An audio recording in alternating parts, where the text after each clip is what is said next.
वाहिगुरु जी का खालसा वाहिगुरु जी की फतेह। जुगो जुग अटल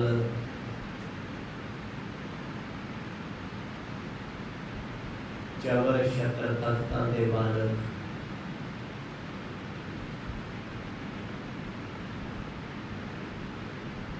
धन धन श्री गुरु ग्रंथ साहिब जियां दी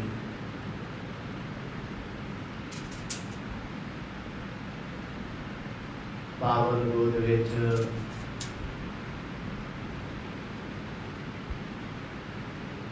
काफी समय तो जुड़ बैठ करके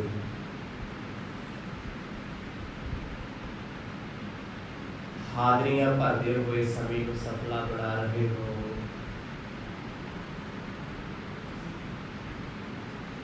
अपार कृपा सफला दी हुई है।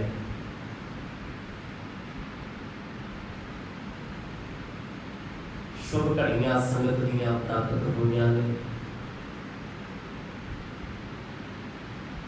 आओ सतगुरां दी महिमा दे नाल चित जोड़िए। चल रहे पावन प्रकरणां दे विचों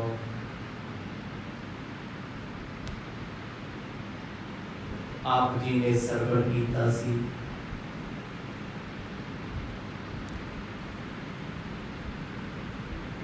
जगत गुरु गुरु नानक साहब वखरी ही लीला बरता रहे हैं।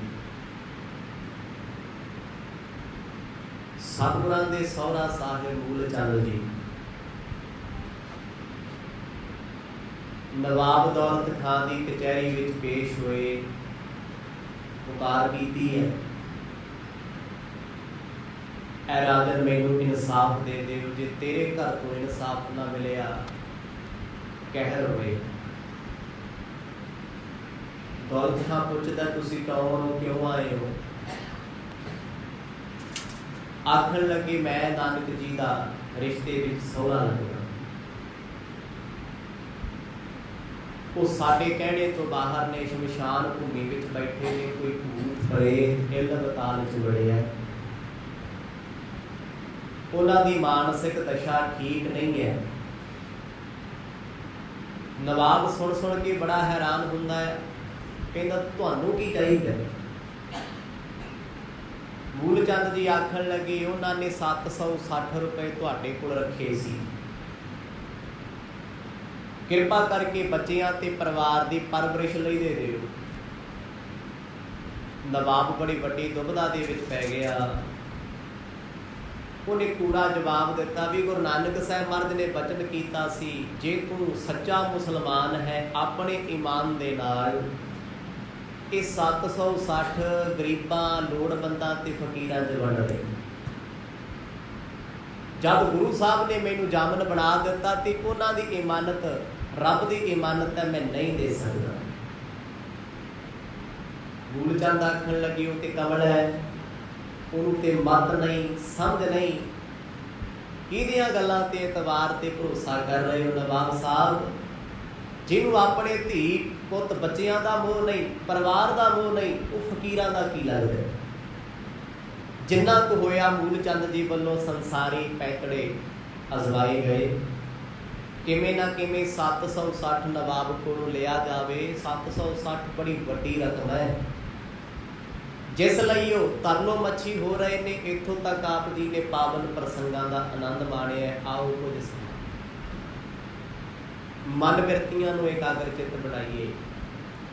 आसीस बख्शो गज वज के आखो जी सतनाम श्री वाहिगुरु साहिब जी। सतनाम श्री वाहिगुरु साहिब जी। भजो ही पूर बावरा के पूतना सोता ही में, सुधी न कोई काहे की ना पूरवाक पराही में। जिस वेले समय दे नवाब दौलत खां ने ਸਤਿਗੁਰਾਂ ਦੇ ਸਹੁਰਾ ਪਿਤਾ ਮੂਲ ਚੰਦ ਜੀ ਨੂੰ ਇਹ ਬਚਨ ਆਖੇ ਨੇ ਵੀ ਉਸ ਫਕੀਰ ਰੱਬ ਦੇ ਪਿਆਰੇ ਨੇ ਮੈਨੂੰ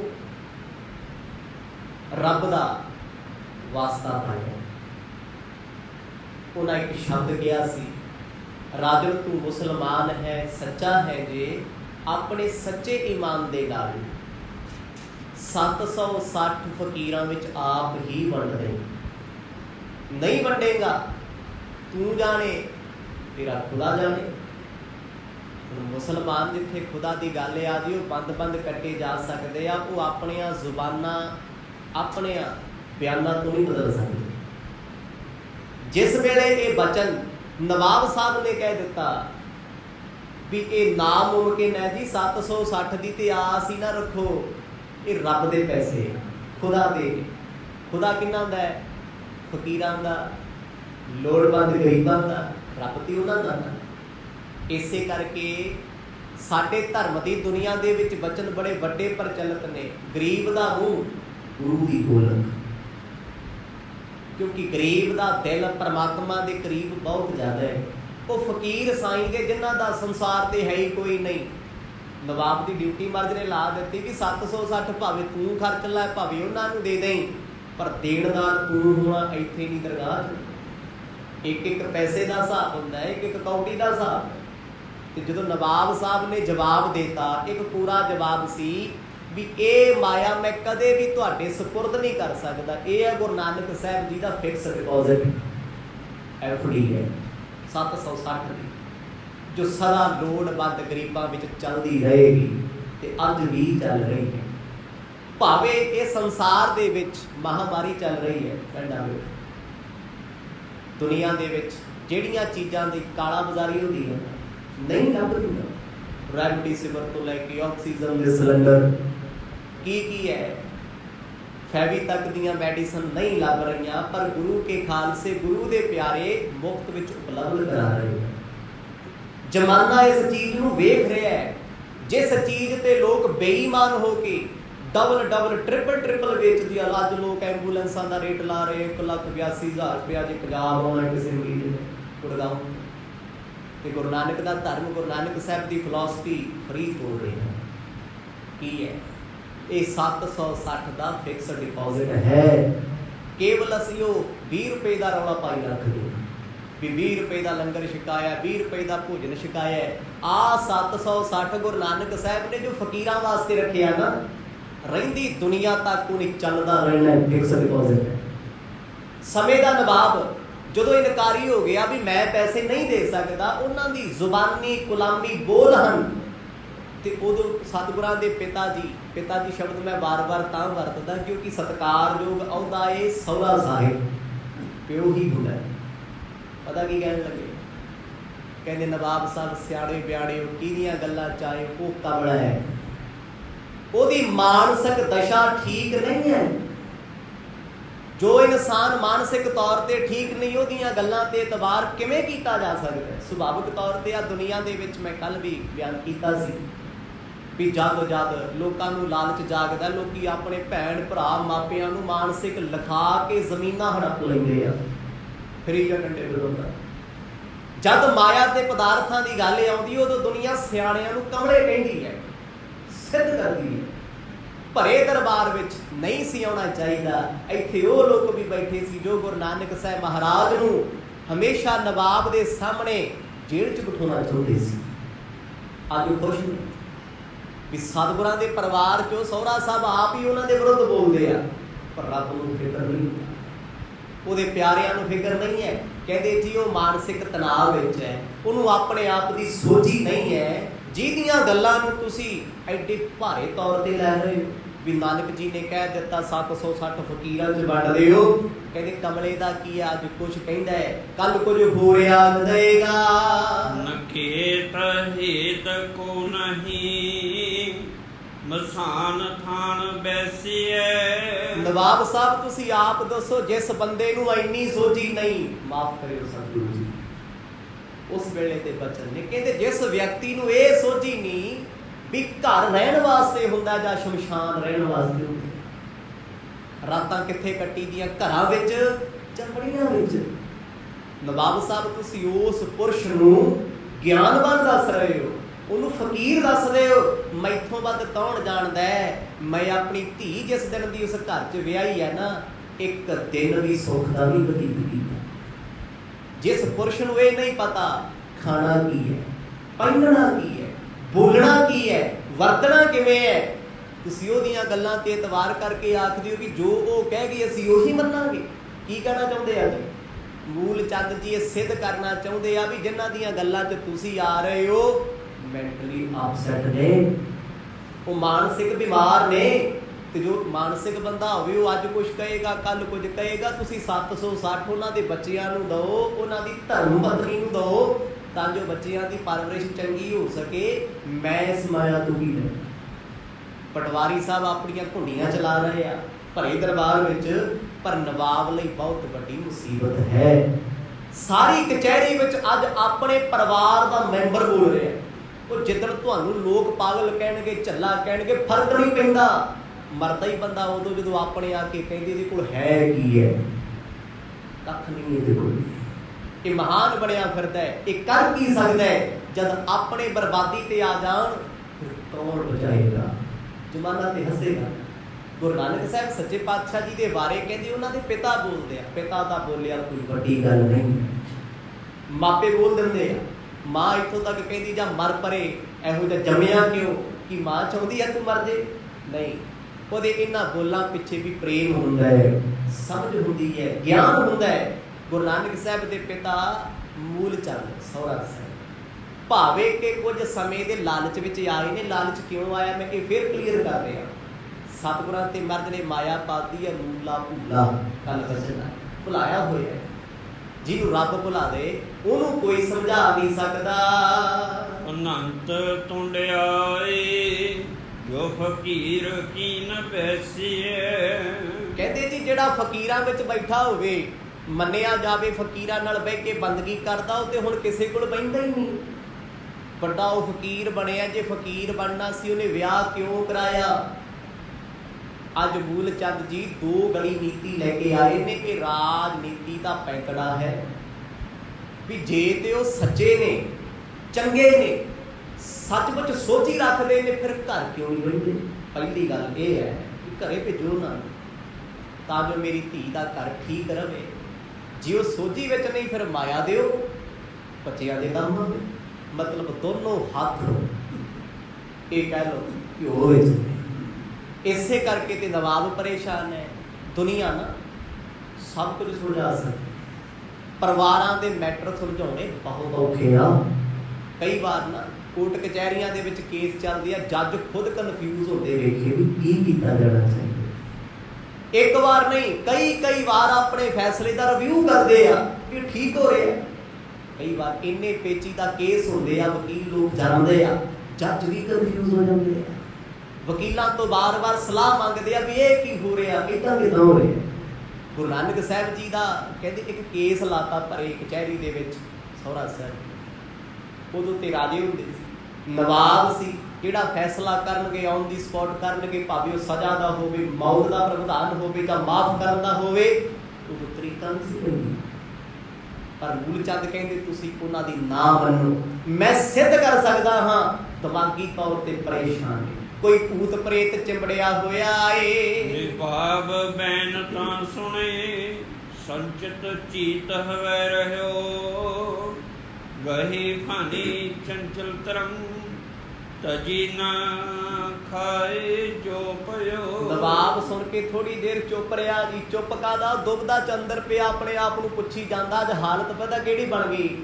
ਸੱਪ ਦੇ ਮੂੰਹ ਦੇ ਵਿੱਚ ਚਚੁੰਦਰ ਕਹੀਏ ਕੌੜ ਕਰ ਲਿਆ। ਕਹੀ ਚਚੁੰਦਰ ਅਹਿਮਰ ਹੈ ਉਗਲਤ ਬਨ ਤਨ ਖਾਤ। ਧਾਰਮਿਕ ਸ਼ਾਸਤਰ ਲਿਖਦੇ ਨੇ, ਕਹਿੰਦੇ ਸੱਪ ਦੇ ਮੂੰਹ ਚ ਕੌੜ ਕਰ ਲਈ ਕੀ ਹੈ? ਜੇ ਤੇ ਉਹ ਛੱਡਦਾ ਹੈ ਉਹਨੂੰ ਤੇ ਅੱਖਾਂ ਨੂੰ ਪੈਂਦੀ ਹੈ ਸੱਪ, ਅੰਨਾ ਹੋ ਜਾਏਗਾ। ਜੇ ਉਹ ਖਾ ਲੈਂਦਾ ਤੇ ਉਹ ਜ਼ਹਿਰ ਵਿੱਚ ਜ਼ਹਿਰ ਉਗਲੇਗੀ, ਸੱਪ ਦਾ ਸਰੀਰ ਗਲ ਜਾਵੇਗਾ। ਛਿਪਕਲੀ ਕੌੜ ਕਰ ਲਈ, ਇਸ ਕਰਕੇ ਖਤਰਨਾਕ ਹੈ। ਭਾਵੇਂ ਕੁਛ ਵੀ ਹੈ ਨਹੀਂ, ਪਰ ਸੱਪ ਲਈ ਬੜੀ ਗੱਲ ਹੈ। ਪੁਰਾਣੇ ਸਮੇਂ ਦਾ ਅਖਾਣ ਬਣਿਆ ਹੋਇਆ, ਕਹਿੰਦੇ ਸੱਪ ਦੇ ਮੂੰਹ ਚ ਕੌੜ ਕਰ ਲਈ, ਨਾ ਵਿਚਾਰਾ ਛੱਡਣ ਜੋਗਾ ਨਾ ਖਾਣ ਜੋਗਾ। ਅੱਜ ਇੱਥੇ ਪ੍ਰਮਾਣ ਵਰਤਿਆ ਮਹਾਕਵੀ ਭਾਈ ਸੰਤੋਖ ਸਿੰਘ ਜੀ ਨੇ। ਕਹਿੰਦੇ ਮੂਲ ਚੰਦ ਨਵਾਬ ਸਾਹਿਬ ਵਾਸਤੇ ਮੂੰਹ ਵਿੱਚ ਕੌੜ ਕਿਰਲੀ ਬਣੇ ਹੋਏ ਆ, ਨਾ ਤੇ 760 ਦੇ ਸਕਦੇ, ਨਾ ਇਹ ਕਹਿ ਸਕਦੇ ਵੀ ਗੁਰੂ ਨਾਨਕ ਸਾਹਿਬ ਸਿਧਰੇ ਨੇ। ਆਖੋ ਸਤਿਨਾਮ। ਕਹਿਣਗੇ ਜੀ, ਕਿਉਂ ਕਹਿਣਗੇ? ਜਿਨ੍ਹਾਂ ਨੇ ਇੰਨਾ ਸਮਾਂ ਮੋਦੀ ਖਾਨੇ ਵਿੱਚ ਹਿਸਾਬ ਕਿਤਾਬ ਪੂਰਾ ਦਿੱਤਾ ਹੈ, ਉਹ ਨਵਾਬ ਨੂੰ ਪਤਾ ਮੈਂ ਕਿੰਨੀਆਂ ਪਰਖਾਂ ਲਾਈਆਂ, ਕਸਵੱਟੀਆਂ ਲਾਈਆਂ, ਮੇਰੀ ਇੱਜ਼ਤ ਕਰਦੇ, ਮੈਂ ਕਿਉਂ ਵਿਗਾੜਾਂ? ਘਰ ਦਾ ਮਸਲਾ ਹੈ। ਪਰ ਮੂਲ ਚੰਦ ਜੀ ਕਹਿੰਦੇ ਜੇ ਤੂੰ ਨਵਾਬ ਹੈ, ਜੇ ਤੇਰੇ ਕੋਲ ਇਨਸਾਫ ਹੈ, ਮੈਂ ਆਸ ਲਾ ਕੇ ਆਇਆ ਤੇ ਕਰਕੇ ਭੇਜੀ। ਬੜੀ ਦੇਰ ਬੈਠੇ ਸੋਚਦੇ ਰਹੇ ਕਿ 760 ਦੇ ਦੀਏ। ਮਨ ਨੂੰ ਪੁੱਛਦੇ ਆ ਵੀ ਜੇ ਦੇਤਾ ਦਰਗਾਹ 'ਚ ਦੇਣਦਾਰ ਹੋਵਾਂਗੇ ਇੱਕ ਫਕੀਰ ਦਾ ਸ਼ੁਕਰ, ਜੇ ਨਾ ਦਿੱਤੇ ਇਹ ਬੱਚਿਆਂ ਤੇ ਪਰਿਵਾਰ ਦਾ ਵਾਸਤਾ ਪਾਉਂਦੇ ਨੇ। ਫਕੀਰ ਕੋ ਨਾ ਦਿਓ ਹੋਤ ਪੈ ਹਮੇ ਸੋ ਤਾਹੀ ਕੋ, ਨਾ ਦਿਓ ਤੋਹੇ ਹੋਤ ਨੀਤ ਨੀਤ ਨਾਹੀ ਕੋ। ਕਲੇਸ਼ ਕਿਸ ਗੱਲ ਦਾ ਹੈ? ਅਸਲ ਵਿੱਚ ਸਾਰਾ ਹੀ ਰੌਲਾ ਮਾਇਆ ਦਾ ਹੈ। ਵੀ ਜੇ ਮੈਂ ਫਕੀਰ ਦਾ ਬਚਨ ਟਾਲਿਆ ਤੇ ਮੇਰਾ ਧਰਮ ਜ਼ਿੰਦਗੀ ਲਈ ਖਤਮ ਹੋ ਜਾਏਗਾ। ਸਤਿਗੁਰ ਕਹਿੰਦੇ ਸੀ ਜੇ ਸੱਚਾ ਮੁਸਲਮਾਨ ਈਮਾਨ ਰੱਖਦਾ ਤੇ 760 ਦੇ ਦੇ। ਈਮਾਨ ਮਤਲਬ ਸਹੁੰ ਆ ਤੈਨੂੰ ਖੁਦਾ ਦੀ, ਹਿਸਾਬ ਰੱਬ ਨੇ ਲੈਣਾ। ਹੁਣ ਤੂੰ ਵਰਤ ਭਾਵੇਂ ਕਿਸੇ ਨੂੰ ਦੇ, ਤੇਰੀ ਇਮਾਨਦਾਰੀ। ਵੀ ਜੇ ਮੈਂ ਦੇ ਦਿੰਦਾ ਤੇ ਮੈਂ ਰੱਬ ਦੀ ਦਰਗਾਹ 'ਚ ਮੂੰਹ ਕਾਲਾ, ਫਕੀਰਾਂ ਵੱਲੋਂ ਬੇਮੁਖ, ਗੁਰੂ ਸਾਹਿਬ ਨੇ ਕਿਹਾ। ਪਰ ਜੇ ਮੈਂ ਮਾਇਆ ਨਹੀਂ ਦਿੰਦਾ ਤੇ ਇੱਧਰ ਪਰਿਵਾਰ ਮੈਨੂੰ ਉਲਾਂਭੇ ਦਿੰਦਾ ਹੈ ਵੀ ਤੁਸੀਂ ਮਾਇਆ ਕੀ ਕਰਨੀ ਹੈ, 760 ਉਹਨਾਂ ਦੇ ਹੈ ਤੇ ਮੇਰੇ ਨਹੀਂ, ਸਾਡੇ ਗੁਰੂ ਸਾਹਿਬ ਦੇ ਆ। ਪਰ ਪਰਾਈ ਇਮਾਨਤ ਹੈ, ਇਮਾਨਤ ਪਰਾਈ ਹੈ, ਬਿਨਾਂ ਪੁੱਛਿਆ ਦਿੱਤੀ ਨਹੀਂ ਜਾ ਸਕਦੀ। ਬੜੀ ਚਿੰਤਾ ਦੇ ਵਿੱਚ ਹੈ। ਫਿਰ ਉਹ ਸੋਚਦਾ ਮੈਂ ਕਿਸੇ ਆਪਣੇ ਵਜ਼ੀਰ ਤੋਂ ਸਲਾਹ ਲੈਣਾ ਜਾਂ 1-2 ਦਿਨਾਂ ਦਾ ਸਮਾਂ ਮੂਲ ਚੰਦ ਜੀਆਂ ਨੂੰ ਦੇ ਦਿਆਂ ਤਾਂ ਜੋ ਕੋਈ ਫੈਸਲਾ ਕੀਤਾ ਜਾਵੇ। ਦੋਹਰ ਉਤੋ ਝਾਰ ਖਾਨ ਨਿਕਟ ਤਬ ਬੂਝੀ ਤੇ ਸੋਗਾਥ, ਬੋਲਿਓ ਹਿਰਦੈ ਵਿਚਾਰ ਸੋ ਨਿਜ ਭੂਪਤ ਕੇ ਸਾਥ। ਜਦੋਂ ਕੋਈ ਵੀ ਸ਼ਖਸ ਮਨੁੱਖ ਆਪਣੇ ਦਿਮਾਗ ਦੇ ਘੋੜੇ ਦੌੜਾ ਕੇ ਥੱਕ ਜਾਂਦਾ ਹੈ, ਫਿਰ ਉਹ ਕਿਸੇ ਦਾ ਸਹਾਰਾ ਲੱਭਦਾ ਹੈ। ਮੈਨੂੰ ਕੋਈ ਸਮਝਾ ਦਿਓ, ਮੇਰਾ ਕੋਈ ਸਾਥ ਦੇ ਦਿਓ, ਮੇਰੀ ਗੱਲ ਕੋਈ ਫੋਲੋ ਕਰੋ। ਨਵਾਬ ਨੇ ਵੇਖਿਆ ਵੀ ਮੇਰੇ ਇੰਨੇ ਮੰਤਰੀਆਂ ਦੇ ਵਿੱਚੋਂ ਇੱਕ ਬੰਦਾ ਬੜਾ ਸਿਆਣਾ ਹੈ, ਵਜ਼ੀਰ ਹੈ, ਉਹਦਾ ਨਾਂ ਸੀ ਵਜ਼ੀਰ ਯਾਰ ਖਾਨ। ਯਾਰ ਹੁਣ ਜਦੋਂ ਵੀ ਕੋਈ ਕਾਰ ਚੜ੍ਹਦਾ ਸੀ ਉਹਦੇ ਕੋਲ ਆਉਂਦਾ ਸੀ। ਜਿਵੇਂ ਅਕਬਰ ਬੀਰਬਲ ਕੋਲ ਹਰ ਗੱਲ ਪੁੱਛ ਲੈਂਦਾ ਸੀ। ਜਦੋਂ ਉਹਨੇ ਵੇਖਣਾ ਵੀ ਹੁਣ ਕੋਈ ਸਮਝ ਨਹੀਂ ਆਉਂਦਾ, ਕਹਿੰਦਾ ਫਿਰ ਆ ਜਾ ਬੀਰਬਲ। ਬੀਰਬਲ ਕੀ ਅੱਜ ਕੱਲ੍ਹ ਦੀ ਗੂਗਲ ਵੀ ਹਰ ਮੈਥਡ ਵਾਲਾ ਹੈ। ਹੁਣ ਜਿਸ ਵੇਲੇ ਯਾਰ ਖਾਨ ਨੂੰ ਕੋਲੇ ਬੁਲਾਇਆ, ਅੱਧਾ ਦਰਬਾਰ ਬੈਠਾ, ਇਹਨੂੰ ਮੈਨੂੰ ਕੋਈ ਗੱਲ ਦੱਸ। ਸਤਿਗੁਰਾਂ ਦੇ ਪਿਤਾ ਜੀ ਸੌਰਾ ਸਾਹਿਬ ਜੋ ਸਾਡੇ ਮੋਦੀ ਨੇ, ਕਹਿੰਦਾ ਹਾਂਜੀ ਮੈਂ ਵੇਖ ਰਿਹਾ, ਸਾਰਾ ਦ੍ਰਿਸ਼ ਵੇਖ ਰਿਹਾ। ਕਹਿੰਦੇ ਇਹ ਕਹਿੰਦੇ 760 ਦੇ ਦੇ, ਉਹ ਕਹਿੰਦੇ ਸੀ ਰੱਬ ਜਾਣੇ ਤੂੰ ਜਾਣੇ ਭਾਈ 760 ਅਸੀਂ ਨਹੀਂ ਲੈਣੇ, ਨਾ ਮੇਰੇ ਪਰਿਵਾਰ ਦੇ ਨੇ, ਇਹ ਰੱਬ ਖੁਦਾ ਦੇ ਨਾ। ਯਾਰ ਖਾਂ ਮੈਂ ਦੁਬਦਾ ਦੇ ਵਿੱਚ ਮਿੱਤਰਾ ਯਾਰਾ ਤੂੰ ਇਸ ਦੁਬਦਾ ਦਾ ਹੱਲ ਕਰ, ਮੇਰੀ ਮੁਸੀਬਤ ਇੱਥੋਂ ਟਾਲ ਦੇ। ਅੜਿਲ ਜੇ ਨਾਨਕ ਅਬ ਪਇਓ ਬਾਵਰਾ ਸੁਧ ਨਹੀਂ, ਕਿਦੋਂ ਭੂਤ ਨਾ ਬਰਿਓ ਲਿਓ ਕਰ ਸਭ ਸਹੀ। ਜਿਸ ਵੇਲੇ ਯਾਰ ਖਾਨ ਨੇ ਸਾਰੀਆਂ ਗੱਲਾਂ ਸੁਣੀਆਂ, ਫਿਰ ਉਹ ਆਪਣੀ ਸਲਾਹ ਦਿੰਦਾ, ਐਡਵਾਈਸ ਦੇ ਰਿਹਾ। ਕਹਿੰਦਾ ਵੇਖੋ ਜੀ, ਪਹਿਲੀ ਗੱਲ ਸਾਡੇ ਸਭ ਤੋਂ ਮੇਨ ਤੇ ਮੁੱਖ ਨੇ ਗੁਰੂ ਨਾਨਕ ਸਾਹਿਬ, ਮੋਦੀ ਨੇ, ਉਹਨਾਂ ਦਾ ਹੀ ਰੌਲਾ ਹੈ, ਉਹਨਾਂ ਦੀ ਮਾਇਆ ਦਾ ਰੌਲਾ ਹੈ। ਸਾਡਾ ਰਿਸ਼ਤਾ ਉਹਨਾਂ ਨਾਲ ਮੋਦੀ ਦਾ ਹੈ ਤੇ ਜੇ ਉਹ ਮੋਦੀ ਨੇ ਸਾਡੇ ਤੇ ਅਸੀਂ ਉਹਨਾਂ ਨਾਲ ਜੁੜੇ ਆ ਤੇ ਮਾਇਆ ਉਹਨਾਂ ਦੀ ਸਾਡੇ ਕੋਲ ਹੈ। ਉਹਨਾਂ ਦਾ ਪਰਿਵਾਰ ਜੇ ਸਾਡੇ ਕੋਲ ਆਇਆ ਉਹਨਾਂ ਕਰਕੇ ਤੇ ਉਹਨਾਂ ਦੇ ਪੈਸੇ ਕਰਕੇ, ਸਾਡਾ ਤੇ ਇਹਨਾਂ ਨਾਲ ਰਿਸ਼ਤਾ ਕੋਈ ਨਹੀਂ ਨਾ। ਮੂਲ ਚੰਦ ਜੀ ਨਾਲ ਜਵਾਬ ਕਹਿੰਦੇ ਬਿਲਕੁਲ ਠੀਕ। ਕਹਿੰਦੇ ਰਿਸ਼ਤੇਦਾਰ ਆਪਣਿਆਂ ਬਾਰੇ ਚੰਗੀ ਤਰ੍ਹਾਂ ਜਾਣਦੇ ਹੁੰਦੇ ਆ। ਬਿਲਕੁਲ ਸਹੀ ਹੈ। ਆ ਜਿੰਨੇ ਮਰਜ਼ੀ ਸਟੇਟਸ ਪਾਈ ਜਾਓ ਚੰਗੇ ਹੋਣਦੇ ਵੀ ਮੈਂ ਬਹੁਤ ਚੰਗਾ, ਸੱਚੀ ਰਿਸ਼ਤੇਦਾਰਾਂ ਤੋਂ ਵੱਧ ਸਾਡੇ ਬਾਰੇ ਕੋਈ ਨਹੀਂ ਜਾਣਦਾ। ਸਤਿਨਾਮ। ਪਤਾ ਹੁੰਦਾ ਵੀ ਕਿੰਨੀਆਂ ਕਰਤੂਤਾਂ ਦਾ ਮਾਲਕ ਹੈ, ਕਿਹਨੂੰ ਕਿਹਨੂੰ ਲੁੱਟਿਆ, ਕਿਹਨੂੰ ਕਿਹਨੂੰ ਕੁੱਟਿਆ, ਕਿਹਦਾ ਹੱਥ ਮਾਰਿਆ। ਤੇ ਧਾਰਮਿਕ ਸਟੇਟਸ ਪਾ ਪਾ ਕੇ ਬੰਦਾ ਪਤਾ ਕੀ ਵਿਖਾਉਂਦਾ, ਲੈ ਬਾਬੇ ਨਾਨਕ ਨਾਲ ਤੇ ਯਾਰੀ ਸਾਡੀ ਹੋਈ ਹੈ, ਪਤਾ ਨਹੀਂ ਕਿਹੜੀ ਸੁਰਤ ਸਾਡੀ ਜੁੜੀ ਹੋਈ, ਅਸੀਂ ਕਿੰਨੇ ਕੁ ਸੱਚੇ ਪੱਕੇ ਇਨਸਾਨ ਆ। ਹੁੰਦਾ ਕਈ ਵਾਰ ਸਮੁੱਚਾ ਸਮਾਜ ਹੈ, ਭਾਵੇਂ ਮੈਂ ਨਹੀਂ ਆ, ਅਸੀਂ ਬਾਹਰ ਥੋੜੀ ਆ, ਅਸੀਂ ਕਦੇ ਨਹੀਂ ਕਹਿੰਦੇ ਮੈਂ ਬੁਰਾ, ਕਦੇ ਕੋਈ ਵੀ ਨਹੀਂ ਕਹਿੰਦਾ। ਹਰ ਇਨਸਾਨ ਕੋਸ਼ਿਸ਼ ਕਰਦਾ ਮੈਂ ਚੰਗਾ। ਯਾਰ ਖਾਂ ਕਹਿੰਦਾ ਜੀ ਸਹੁਰਾ ਸਾਹਿਬ ਉਹਨਾਂ ਦੇ ਕਹਿੰਦੇ ਆ ਵੀ ਮੇਰੇ ਜਵਾਈ ਨੂੰ ਭੂਤ ਚਿੰਬੜਿਆ ਹੋਇਆ, ਪਿਤਾਲਾ ਬੇਤਾਲ ਗੱਲਾਂ ਕਰਦਾ, ਕੋਈ ਜਿੰਨ ਚਿੰਬੜਿਆ ਹੋਇਆ। ਕਹਿੰਦੇ ਜੀ ਇਹ ਰਿਸ਼ਤੇਦਾਰ ਨੇ, ਪਰਿਵਾਰ ਦੇ ਮੈਂਬਰ ਨੇ, ਇਹ ਆਪਣੇ ਪਰਿਵਾਰਕ ਮੈਂਬਰ ਬਾਰੇ ਜ਼ਿਆਦਾ ਜਾਣਦੇ ਨੇ। ਚਲੋ ਪਹਿਲੀ ਗੱਲ ਸਾਨੂੰ ਇਹਨਾਂ ਤੇ ਇਤਬਾਰ ਕਰ ਲੈਣਾ ਚਾਹੀਦਾ ਹੈ। ਅੱਖਾਂ ਬੰਦ ਕਰਕੇ ਕਾਨੂੰਨ ਹੈ, ਅੱਖਾਂ ਬੰਦ ਕਰਕੇ ਇਤਬਾਰ ਨਹੀਂ ਕਰਨਾ। ਹਾਂ ਇਤਬਾਰ ਕਰਕੇ ਅਸੀਂ ਗੁਰੂ ਨਾਨਕ ਸਾਹਿਬ ਜੀ ਦਾ ਕੋਈ ਇਲਾਜ ਕਰ ਸਕਦੇ ਹਾਂ। ਇਲਾਜ ਮਤਲਬ ਉਹਨਾਂ ਨੂੰ ਚੈੱਕ ਕਰਵਾ ਸਕਦੇ ਹਾਂ, ਉਹ ਸੱਚਮੁੱਚ ਕੋਈ ਭੂਤ ਚਿੰਬੜਿਆ, ਕੋਈ ਜਿੰਨ ਪ੍ਰੇਤ ਦਾ ਛਾਇਆ ਹੈ, ਜਾਂ ਕੋਈ ਮਾਨਸਿਕ ਸੰਤੁਲਨ ਵਿਗੜਿਆ ਹੈ, ਕੋਈ ਬਿਮਾਰੀ ਲੱਗੀ ਹੋਈ ਹੈ। ਯਾਰ ਖਾਂ ਨੇ ਸਲਾਹ ਦਿੱਤੀ, ਦੇਖੋ ਸਲਾਹ ਚੰਗੀ ਹੋਵੇ ਨਾ ਕਿਸੇ ਬੜ ਪੱਤਣ ਲਾ ਦਿੰਦੀ ਹੈ, ਜੇ ਸਲਾਹਕਾਰ ਮਾੜਾ ਹੋਵੇ ਤੇ ਵੱਡੇ ਵੱਡੇ ਸ਼ਾਸਕ ਡੁੱਬ ਜਾਂਦੇ ਆ, ਵੱਡੇ ਵੱਡੇ ਡੁੱਬੇ ਨੇ ਬੰਗਾਲ ਜਾਖੋ ਸਤਨਾਮ, ਮਾੜੇ ਸਲਾਹਕਾਰ ਸੀ। ਲੈ ਬੈਠੇ ਨਾ ਗੁਰੂ ਨਾਨਕ ਸਾਹਿਬ ਸੱਚੇ ਪਾਤਸ਼ਾਹ ਜੀ ਦੇ ਪਰਥਾਏ ਜ਼ਿਕਰ ਚੱਲੇ ਹੈ। ਜਦੋਂ ਯਾਰ ਖਾਂ ਨੇ ਆਪਸ਼ਨ ਰੱਖ ਦਿੱਤੀ ਸਾਹਮਣੇ ਨਵਾਬ ਦੇ ਵੀ ਆਪਾਂ ਇਹਨਾਂ ਦੀਆਂ ਗੱਲਾਂ ਵਿੱਚ ਵੀ ਨਾ ਆਈਏ, ਇਹਨਾਂ ਨਾਲ ਲੜੀਏ ਵੀ ਨਾ, ਇਹਨਾਂ ਨੂੰ ਜਵਾਬ ਵੀ ਨਾ ਦਈਏ, ਕਮ ਸੇ ਕਮ ਆਪਾਂ ਆਪਣੀ ਤਸੱਲੀ ਤੇ ਕਰੀਏ ਵੀ ਸੱਚਮੁੱਚ ਨਾਨਕ ਜੀ ਸਿਹਤਮੰਦ ਨੇ, ਉਹ ਠੀਕ ਠਾਕ ਨੇ। ਕਿਉਂਕਿ ਠੀਕ ਇਨਸਾਨ ਕਦੇ ਵੀ ਮੜੀਆਂ ਮਸਾਣਾ ਵਿੱਚ 6-6 ਮਹੀਨੇ ਨਹੀਂ ਬਹਿੰਦਾ। ਦੁਨਿਆਵੀ ਪੱਧਰ ਤੇ ਯਾਰ ਖਾਂ ਜਿਹੜੀ ਸਲਾਹ ਦੇ ਰਿਹਾ ਹੈ ਬਿਲਕੁਲ ਕਰੈਕਟ ਹੈ, ਸਹੀ ਹੈ, ਪਰ ਇਹ ਗੱਲਾਂ ਉਸ ਰੱਬ ਪਰਮਾਤਮਾ ਤੇ ਲਾਗੂ ਨਹੀਂ ਹੁੰਦੀਆਂ, ਉੱਥੇ ਇੰਪਲੀਮੈਂਟ ਨਹੀਂ ਹੁੰਦਾ। ਜਦੋਂ ਯਾਰ ਖਾਂ ਨੇ ਸਲਾਹ ਦਿੱਤੀ, ਨਵਾਬ ਕਹਿੰਦਾ ਮੈਨੂੰ ਗੱਲ ਠੀਕ ਲੱਗੀ ਵੀ ਆਪਾਂ ਐਵੇਂ ਇਹਨਾਂ ਤੇ ਭਰੋਸਾ ਕਰਕੇ 760 ਦੇ ਦਈਏ, ਬਾਅਦ ਚੋਂ ਪਤਾ ਲੱਗੇ ਵੀ ਤੇ ਸਹੀ ਸਲਾਮਤ ਸੀ। ਜਵਾਬ ਨਹੀਂ ਹੋਣਾ, ਫਿਰ ਪਛਤਾਵਾ ਹੋਵੇਗਾ। ਦੇਹੋ ਦਰਵ ਪਛਾਤ ਜਾਣ ਜਿਹ ਲੀਜੀਏ, ਹੀ ਕਹਿੰਦੇ ਮਿਲਦਾ ਸਹਿਤ ਤਾਂ ਬੂਝਨ ਕੀਜੀਏ। ਹੁਣ ਯਾਰ ਖਾਂ ਵਜ਼ੀਰ ਨੇ ਗਿਆਨ ਦਿੱਤਾ, ਅਕਲ ਦੇਤੀ, ਸਲਾਹ ਦੇਤੀ। ਕਹਿੰਦੇ ਜੀ ਜੇ ਤੇ ਸੱਚਮੁੱਚ ਗੁਰੂ ਨਾਨਕ ਸਾਹਿਬ ਮਹਾਰਾਜ ਮਾਨਸਿਕ ਸੰਤੁਲਨ ਵਿਗਾੜੀ ਬੈਠੇ ਹੋਏ, ਉਹ ਆਪਣੇ ਕੋਲੋਂ ਮੰਨ ਵੀ ਫੇਰ ਤੇ ਵੇਖੋ ਇਹ ਸੱਚੇ ਨੇ ਜੀ, ਇਹਨਾਂ ਨੂੰ ਆਪਾਂ 760 ਦੇ ਦਿਆਂਗੇ।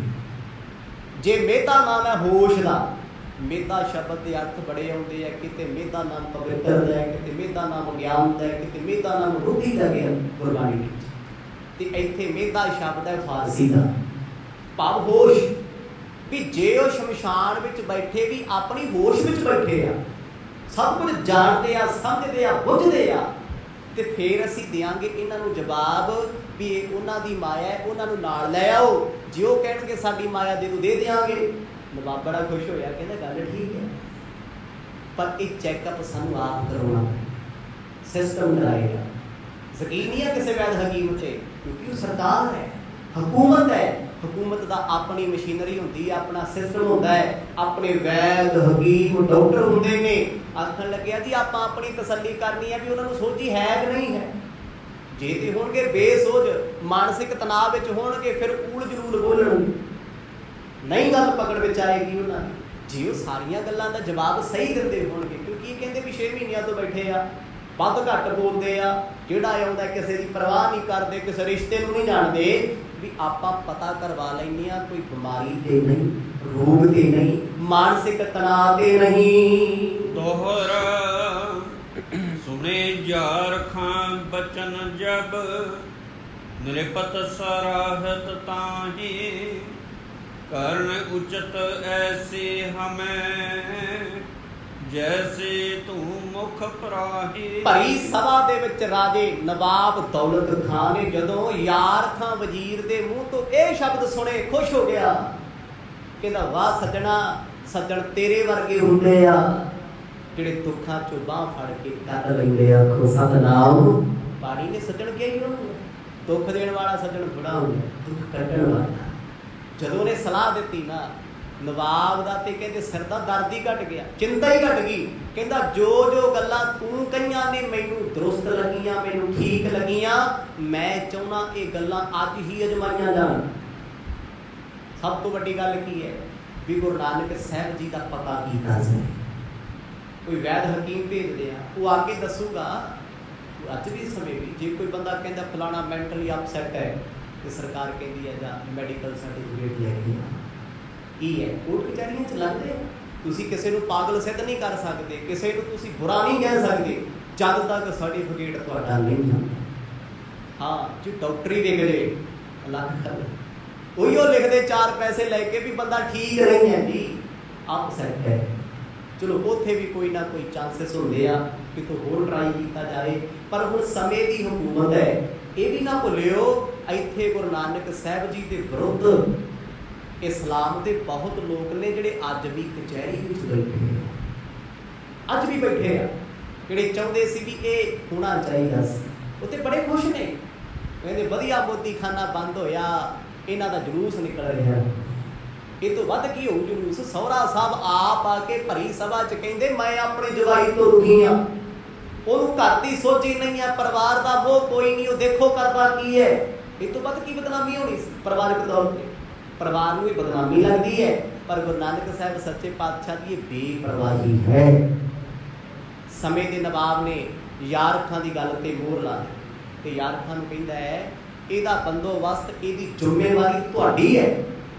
ਤੁਸੀਂ ਆਪਣੀ ਹਜ਼ੂਰੀ ਵਿੱਚ, ਆਪਣੀ ਦੇਖ ਰੇਖ ਹੇਠਾਂ ਨਾਨਕ ਜੀ ਨੂੰ ਸਿੱਧਾ ਤੋਂ ਚੈੱਕ ਕਰਨਾ। ਭਾਵੇਂ ਵੈਦ ਜਾਣ, ਹਕੀਮ ਜਾਣ, ਤਾਂਤਰਿਕ ਜਾਣ, ਉਹ ਜ਼ਿੰਮੇਵਾਰੀ ਦਿੰਦੀ ਉਹਨਾਂ।